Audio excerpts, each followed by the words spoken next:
Halloween is the time of year where you get to dress up in the most spookiest costumes, trick or treat with friends and family, visit haunted attractions, and more.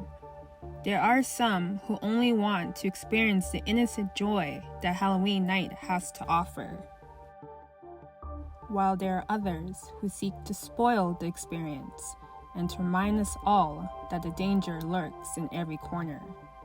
For this video, I'm going to take a deep dive into the tragic stories of Tony Bagley, Carl Jackson, and T.J. Derisaw, who were all taken tragically on Halloween night.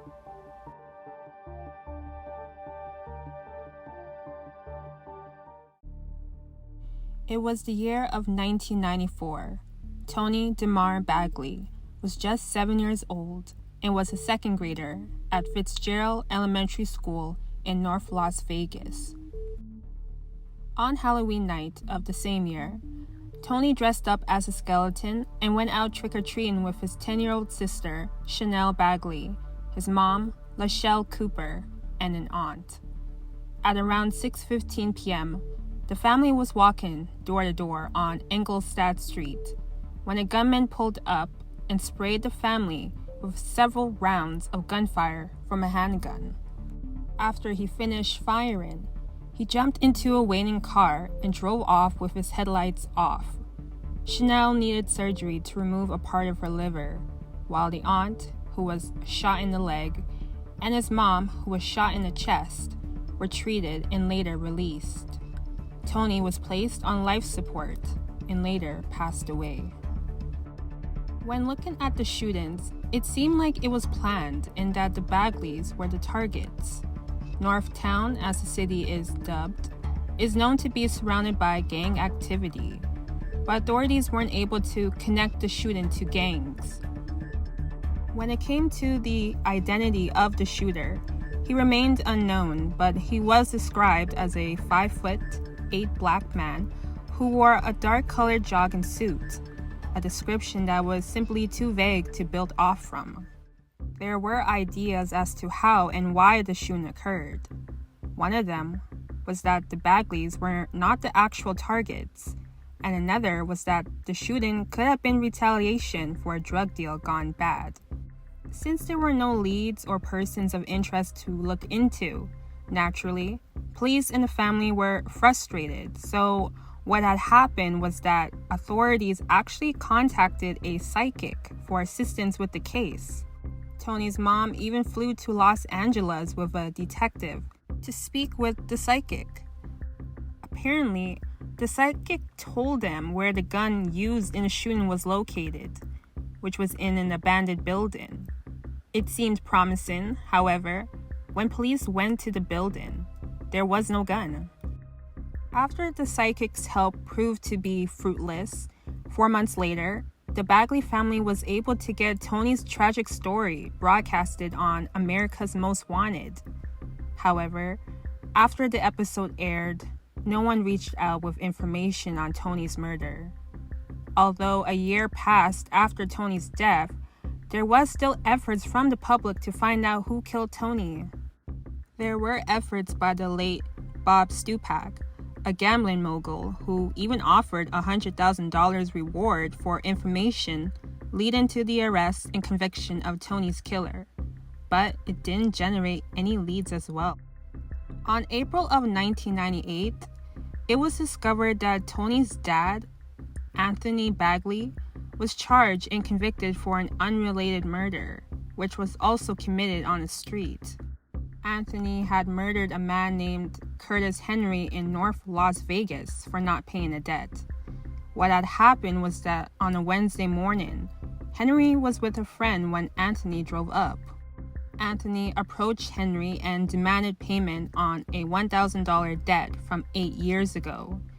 Henry may not have had the money, or he refused to surrender it because afterwards, Anthony pulled out a gun from his waistband and fired once. Henry then ran a few feet to the side of a home before succumbing to his injuries. Anthony then fled in a friend's vehicle, which was later discovered empty. The victim's mom described Anthony as an angry, evil person that had been telling people that he wanted to harm her son over the unpaid debt.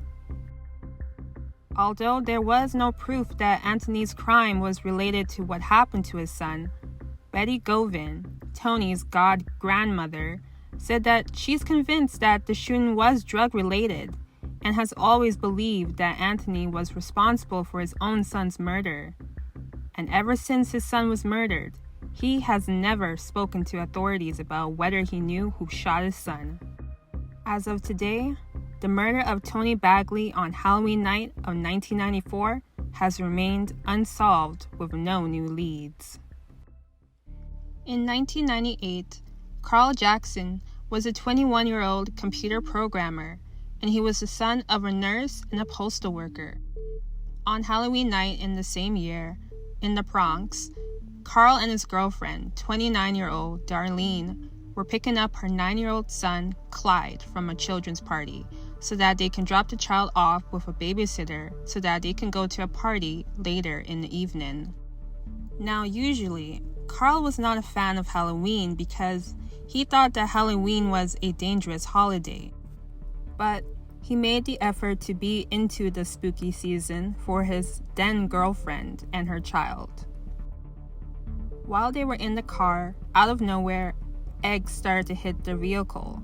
When Carl discovered that it was a couple of teenagers egging their car, he was understandably pissed off, and so he got out to confront the teenagers. After the confrontation, Carl sat back down in the passenger seat when one of the teenagers took out a gun and shot Carl in the head. However, apparently there were different reports as to how Carl met his demise. It was also said that after the confrontation, Carl was able to get back into the car and drive away, only to be pursued in a car chase by one of the egg throwers, and later getting shot in the head several blocks away from where the incident took place. Carl was rushed to Jacobi Medical Center, where he was announced deceased. Both of his parents were understandably distraught that such a delinquent activity could result in the death of their son. His father, Carl Jackson Sr., is quoted to have said, "A young life was snuffed out over nothing. But that's what Halloween has gone into. He never used to go out on Halloween. He always said it was too dangerous, even as a teenager. But this year, he wanted to take the child out." The shooter, Curtis Sterling, was only 17 years old when he was arrested and charged for his murder, and he was sentenced to 20 years in prison. Every Halloween on the anniversary of his death, Carl's family visits his grave at Woodlawn Cemetery in the Bronx. And what they would do is paint and write messages on stones and leave it on his grave. His sister, Carolyn, was pregnant at the time of his death, so he was never able to meet his own nephew. And his grandma, Sally, still keeps a pair of his shoes at the top of the stairway of her home. And since his imprisonment, Curtis has received Halloween cards every October in prison reading, "I'm glad you're still there," which was signed by Carl's mom. It has been reported, however, that Curtis has been since released on parole from prison, and his current whereabouts are unknown. 10 years later, on Halloween night of 2008, TJ Darisaw and his family attended a city-sponsored Halloween party in downtown Sumter, a city in South Carolina, which had games, entertainment, and lots of candy. Afterwards, 12-year-old TJ and his younger brothers and their stepfather and their mom decided to trick-or-treat. They headed across town and had stopped at a house because the porch light was on, the traditional signal to welcome kids to trick-or-treat. The house belonged to Quentin Patrick, who was in his 20s but already had an extensive criminal background, which included drug possession and trafficking.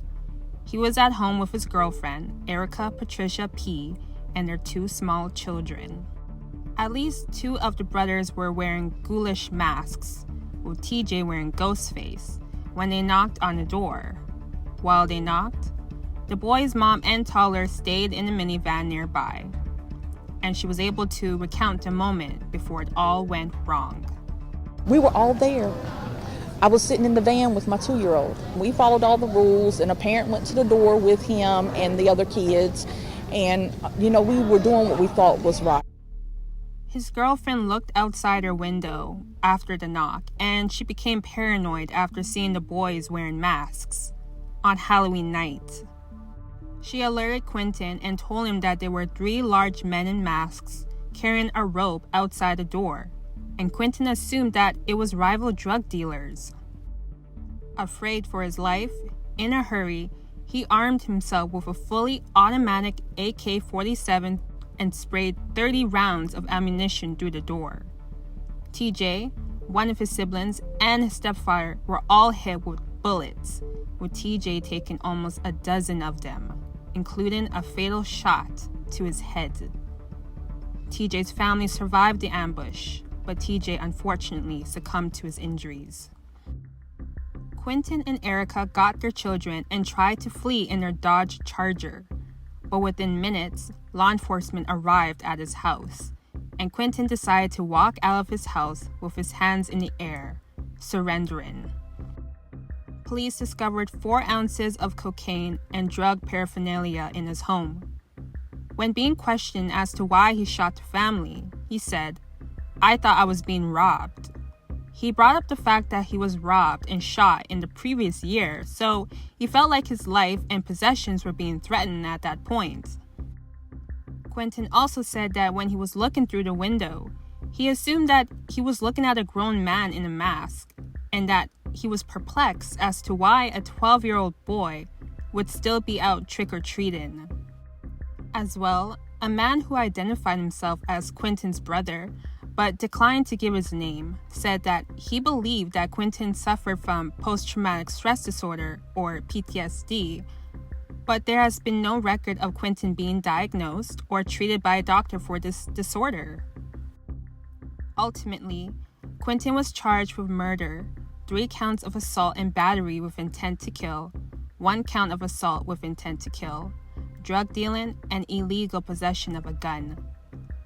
Police also charged Erica with obstruction of justice when she was caught trying to help cover up the crime and flee the scene with $7,500 in cash.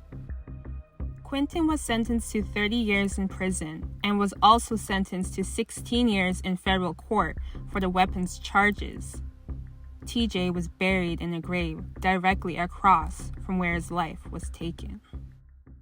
That is all for now on these 3 cases. Let me know your thoughts on them and make sure to be safe and out of harm's way when it comes to this spooky season. Please feel free to like, comment, subscribe, and share this video if you want. And I will see you next time on Melanin Mysteries.